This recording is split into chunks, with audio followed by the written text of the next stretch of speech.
Hello friends, now let's discuss about the food preservation. तो अभी हमने देख लिया था कि कौन कौन सी डिजीज़ जो हैं वो माइक्रो ऑर्गेनिज्म कॉज करते हैं, और फूड पॉइजनिंग के बारे में पढ़ा था। फूड पॉइजनिंग जब हम फूड का अच्छे से ध्यान नहीं रखते तो टॉक्सिन्स जो है वो माइक्रो ऑर्गेनिज्म रिलीज करके उस फूड को पॉइजन बना देते हैं। तो हमें क्या करना चाहिए, फूड को प्रिजर्व करके रखना चाहिए। उसके बहुत सारे मेथड्स हैं। We know that when cooked food or milk is left in a warm and the moist place for a long time, it gets spoiled. जब खाने को या दूध को हम वार्म मतलब फ्रिज में नहीं रखते हैं, बाहर रख देते हैं, और जो वेदर है वो मॉइस्ट जो रखा है, तो हमारा जो वो खाना है वो क्या हो जाता है, ख़राब हो जाता है। Food gets spoiled due to the microbial contamination. और वो ख़राब क्यों होता है, क्योंकि उस पर माइक्रोब्स जो हैं वो ग्रो कर लेते हैं, वो कॉन्टामिनेट कर देते हैं उसको। Most micro organism cannot grow और मल्टीप्लाई। अब क्या है, एक कुछ चीज़ें हैं जिससे हमें ये पता चलता है कि कब माइक्रो ऑर्गेनिज्म मल्टीप्लाई करते हैं, तो हम उसको रोकने के लिए वही सॉल्यूशन ढूंढ लेते हैं। So most of the micro organism cannot grow नहीं कर सकते, ना ही मल्टीप्लाई कर सकते हैं। कब? जब कंडीशंस जो है वो ड्राई हैं, जब एटमॉस्फेयर ड्राई है, टेम्परेचर इज़ वेरी लो मतलब ठंडा है, and the temperature is very high, या हमने उसको बॉयल कर दिया। So all methods of the food preservation ensure that the favourable conditions are not provided for the micro organism to grow and multiply. तो food preserve करने के लिए हम क्या करेंगे कि माइक्रो ऑर्गेनिजम्स को ऐसी कंडीशंस ही नहीं देंगे कि वो ग्रो करके वहाँ पे मल्टीप्लाई कर पाए। ठीक है, तो वह हमारा फूड स्पॉयल ही नहीं होगा। The process by which spoilage of the food is prevented, कैसे प्रिवेंट कर सकते हैं? यूजिंग केमिकल और the physical method is called the food preservation. तो वो वाला प्रोसेस जिससे हम फिजिकली और केमिकली हमारे फूड को प्रिजर्व करते हैं उसको बोल देते हैं हम food preservation. The most common methods use for the food preservation are described below. तो क्या क्या मैथड है? First method is chemical method. Food can be preserved by using certain chemical substances which can check the growth of micro organism. हम कुछ ऐसे chemicals की help लेते हैं ताकि जो माइक्रो ऑर्गेनिज्म वहाँ पे प्रेजेंट है उस फूड में वो वहाँ पे ग्रो ही ना कर पाए। Such chemical substances are called food preservative. हम बोलते हैं ना, बाहर से पैक लेकर आते हैं कुछ भी तो उस पर लिखा होता है इसमें प्रिजर्वेटिव्स एडेड ताकि वो ख़राब ना हो पाए। Most chemical preservatives remove oxygen from the food items. अब वो केमिकल प्रिजर्वेटिव्स क्या करते हैं, जो भी फूड आइटम पैक्ड है उसमें से ऑक्सीजन को रिमूव कर देते हैं। This help in preventing the microbial growth. और जिससे क्या होता है कि वहाँ जो माइक्रोब प्रेजेंट है उसमें वो ग्रो नहीं कर पाते। Sodium benzoate, citric acid and the potassium metabisulphite are the common food preservatives. So these are the examples of chemical preservatives आपको लर्न करने हैं। Sodium benzoate is use for preserving the fruit juices and the squashes. अब sodium benzoate जो है वो juices जो आते हैं मार्केट में और जो स्क्वैश आते हैं उसको प्रिजर्व करने में हेल्प करते हैं। Potassium metabisulphite is use for the preserving cut fruits, jam, jellies, ये इनमें हेल्प करता है। Citric acid is use as a preservative in confectioneries.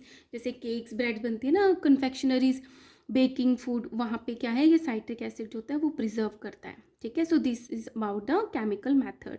Second is preservation by the common salt. Common salt डाल के भी आप किसी फूड को स्पॉयल होने से रोक सकते हैं। How? For ages people have preserve fish and the meat by salting. बहुत सालों से, स्टार्टिंग से जो लोग हैं वो फिश को और जो मीट को है वो उस पर नमक छिड़क देते हैं ताकि उसको प्रिजर्व कर पाए, ख़राब ना हो पाए। Meat and fish are covered with common salt to prevent the growth of microbes. जब नमक डाल देते हैं तो वहाँ पे जो माइक्रोब्स है वो ग्रो नहीं कर पाते। Salting draw out the water from the food. तो उस नमक डालने से क्या होता है, जो फूड के अंदर पानी होता है वो सारा बाहर आ जाता है। दस prevent the microbial growth and the reproduction. जब पानी बाहर आ गया तो उसमें जो माइक्रोब्स हैं वो ग्रो नहीं कर पाते और रिप्रोड्यूस नहीं हो पाते।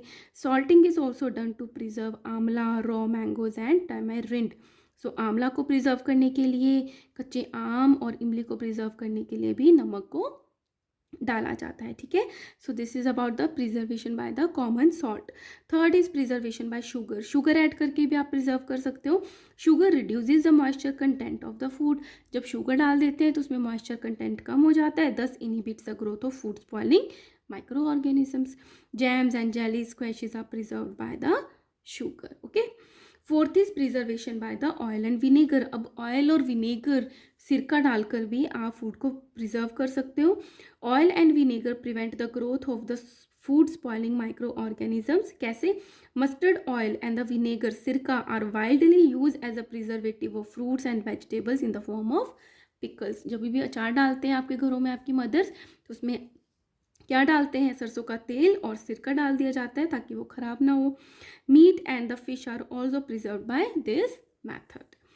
Fifth one is pasteurisation, that is very much important. Pasteurisation क्या होता है? Pasteurisation is the process of preservation of milk. Milk को प्रिजर्व करके रखने के लिए, मिल्क को खराब होने से बचाने के लिए पास्चराइजेशन किया जाता है।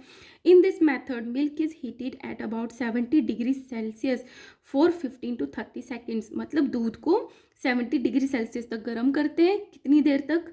15 to 30 सेकेंड्स तक उसको गर्म किया जाता है to kill bacteria present in it. अब ये गर्म करके क्या होता है? उसके अंदर जो बैक्टीरिया होते हैं वो मर जाते हैं। And cooling it quickly to 10 degree Celsius. अब 70 से जल्दी से उसको ठंडा कर लिया जाता है 10 डिग्री सेल्सियस पे। ऐसा क्यों? To prevent the remaining bacteria from growing. अगर कोई बच गया वो उस टेम्परेचर कम होने की वजह से भी ग्रो नहीं कर पाएगा। The milk is then stored in sterilised bottle और पाउचेज इन कोल्ड प्लेसेस। उसके बाद जो ये दूध है उसको पाउचेस और बोटल्स में ठंडी जगह पर रख दिया जाता है। The pasteurised milk can be consumed without boiling. अब ये जो पास्चराइज्ड मिल्क है इसको बॉयल किए बिना ही आप कंज्यूम कर सकते हो, because it is free from harmful micro organism, क्योंकि इसमें से सारे जो हार्मफुल माइक्रो ऑर्गेनिज्म है वो मर गए हैं, ग्रो नहीं हुए हैं। This method was invented by the Louis Pasteur in 1862। That why we will call it as a pasteurisation, क्योंकि जो इनके इन्वेंटर थे वो थे Louis Pasteur. Sixth is by cooling और फ्रीजिंग। ठंडा रख के या फ्रीज में रख के, फ्रीजर में रख के आप उसको प्रिवेंट कर सकते हो स्पॉइलिंग से। Foods like the fruits, vegetable, meat and the cooked food are kept at low temperature in the refrigerator और the deep freezer to prevent their spoilage. ये तो हम घरों में करते ही हैं। The low temperature prevent the spoilage of the food because it retards the growth of micro organism. क्योंकि इससे क्या होता है, जो ग्रोथ होती है वो क्या होती है? रुक जाती है माइक्रो ऑर्गेनिजम्स की। सेवन्थ इज कैनिंग और वैक्यूम पैकिंग। कैनिंग मतलब उसमें कुछ भी एयर नहीं है, सारी एयर बाहर निकाल दी, कैन में पैक कर दिया, तो उसको बोलते कैनिंग। और वैक्यूम, कोई एयर ही नहीं है उसके अंदर। The food items are first heated at the high temperature. सबसे पहले उस फूड आइटम को हाई टेम्परेचर देते हैं ताकि सारे बैक्टीरिया मर जाएं, एंड देयर स्पोर्स भी मर जाएं, बैक्टीरिया भी मर जाएं, to obtain a sterilised food. अब हमें स्टेरलाइज्ड फूड मिल गया, इसमें कोई भी इन्फेक्शन नहीं है। The sterilised food is then sealed in air tight cans to prevent re infection by the micro organisms. अब ये जो स्टेरलाइज्ड फूड था इसको ऐसे कैन में रखते हैं जिसमें एयर एंटर नहीं कर सकती, तो उसको वापस से इन्फेक्शन नहीं हो सकता माइक्रो ऑर्गेनिज्म का। This air free packing is also called the vacuum packing. इसको वैक्यूम पैकिंग भी बोलते हैं क्योंकि कोई एयर ही नहीं है। Eighth is preservation by heating. Heating kills many microorganisms and prevent the food from spoilage. हमें घरों में पता है, हम गर्म करके खाते हैं तो क्या होता है, बहुत सारे जो माइक्रो ऑर्गेनिजम्स हैं वो मर जाते हैं और फूड खराब नहीं होता। Some food items are preserved only through heating. कुछ फूड आइटम सिर्फ गर्म करके ही ठीक रहते हैं। For example we can prevent the spoilage of the milk by long time only through the boiling. घर में जब भी दूध आता है आप बॉयल करके रखते हो ताकि वो खराब ना हो। The milk is partially sterilise by heating it for a short time around 1 to 2 seconds at a temperature exceeding 135 degree Celsius. This is called the ultra heat treatment. अगर मिल्क को 1-2 सेकेंड के लिए बहुत ज़्यादा टेम्परेचर, जो कि 135 degree Celsius है, 100 पे तो बॉइलिंग शुरू हो जाती है पानी की, इतने टेम्परेचर पे कर दिया जाए तो उससे स्टरलाइज हो जाता है और इसको बोलते हैं अल्ट्रा हीट ट्रीटमेंट, मतलब ज़्यादा ही हीटिंग दे दी हमने। Ninth is by the dehydration. Hydration होता है वाटर कंटेंट, डिहाइड्रेशन मतलब उसमें से सारा मॉइस्चर हमने बाहर निकाल दिया। Since moisture is one of the main requirement for the microbial growth, the removal of the water from the food material is an efficient method of food preservation. क्योंकि क्या है, मॉइस्चर प्रेजेंट है इसलिए micro grow कर रहा है, तो हम क्या करेंगे कि उसमें से सारा का वाटर जो है उसको बाहर निकालेंगे। कैसे बाहर निकालेंगे? The process of removal of the water from a substance is called the dehydration. कैसे करेंगे? सन ड्राइंग से, मतलब धूप में रख के। Is a traditional method of preserving food. Wheat, rice and the pulses are cleaned, पहले साफ करते हैं इनको, then dried in the sun. Vegetables like the cauliflower, spinach and the methi is also preserved in this manner for a long time. देखा होगा आपने अपनी mother's को, मेथी को सुखा के रख लेती हैं तो वो ख़राब नहीं होती अगले सीज़न तक भी। सो डिहाइड्रेशन से क्या है, ये भी एक मेथड है प्रिजर्वेशन का। Now advantages of the food preservation. अब जो हम फूड प्रिजर्वेशन कर रहे हैं उसके क्या एडवांटेजेस हैं। फर्स्ट तो यही है, it decreases the wastage of food by avoiding spoilage. इससे हमारा जो खाना है वो वेस्ट नहीं होता, क्योंकि ख़राब होके तो हम उसको यूज़ ही नहीं कर पाएंगे। Second, it increases the storage period of the food material. अब फूड बनता कहाँ है, पहुँचाना कहाँ है, तो क्या होता है इससे कि लंबे टाइम तक हम उसको स्टोर करके रख सकते हैं। Nutritional value of the food is retained for a long period. अब वो जो न्यूट्रिशनल वैल्यू थी वो तो वैसी की वैसी रहती है लंबे टाइम तक। It ensure the food availability at the distance places and during the of season. अब जब हम इसको स्टोर करके रख सकते हैं तो इससे क्या होता है कि दूर तक हमें फूड मटेरियल पहुंचाने हैं या ऑफ सीज़न में भी हमें वो चीज़ जो है वो अवेलेबल हो पाती है। ठीक है, so this is about the food preservation. Next video में हम पढ़ेंगे nitrogen cycle. Okay students, bye bye and take care.